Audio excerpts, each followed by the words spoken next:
ഇന്നത്തെ ദിവസം നമ്മൾ പ്രത്യേകമായിട്ട് പ്രാർത്ഥിക്കുന്നത് സാങ്കേതികയുടെ ദുരുപയോഗം അതിൻ്റെ അടിമത്തത്തിൽ നിന്ന് മോചനം ലഭിക്കാൻ. 2 പത്രോസ് 2:19. ഏതിനാൽ ഒരുവൻ തോൽപ്പിക്കപ്പെടുന്നുവോ അതിൻ്റെ അടിമയാണവൻ. ഏതിനാൽ ഒരുവൻ തോൽപ്പിക്കപ്പെടുന്നുവോ അതിൻ്റെ അടിമയാണവൻ. നമുക്ക് ദൈവം ബുദ്ധി തന്നിട്ടുണ്ടല്ലേ? ഈ ബുദ്ധി ഉപയോഗിച്ച് നമുക്ക് ദൈവം സ്വാതന്ത്ര്യം തന്നിട്ടുണ്ട്. നന്മയും തിന്മയും നമുക്ക് തിരഞ്ഞെടുക്കാം.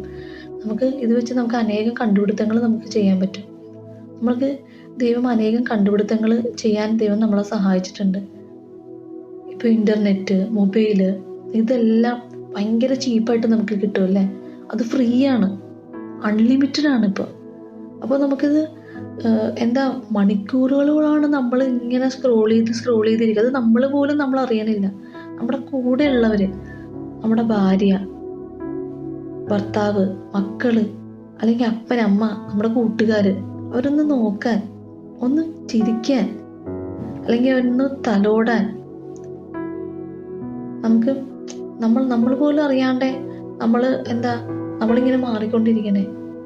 അപ്പോൾ ഈ ഓരോ ജീവനും നശിച്ചു പോകാണ്ടിരിക്കണം.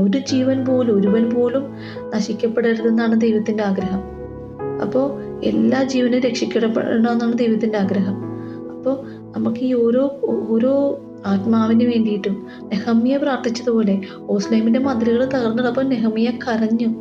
അതേപോലെ നമുക്ക് കരഞ്ഞ് നിലവിളിച്ച് ഒരു ആത്മാവ് പോലും നഷ്ടപ്പെടാതിരിക്കാനായിട്ട്, ഈ അടിമത്തത്തിൽ നിന്ന്, മൊബൈലിൻ്റെ അല്ലെങ്കിൽ സാങ്കേതികയുടെ അടിമത്തത്തിൽ നിന്ന് മോചനം ലഭിക്കാനായിട്ട് നമുക്ക് ശക്തമായിട്ട് കരഞ്ഞ് ദൈവസന്നിധിയിൽ കരഞ്ഞ് ചങ്ക് പൊട്ടി നമുക്ക് കരഞ്ഞ് പ്രാർത്ഥിക്കാം. നമുക്ക് ഇങ്ങനെ പ്രാർത്ഥിക്കാം: ആത്മാക്കളെ തരിക, എൻ്റെ സർവ്വതും എടുത്തുകൊള്ളുക.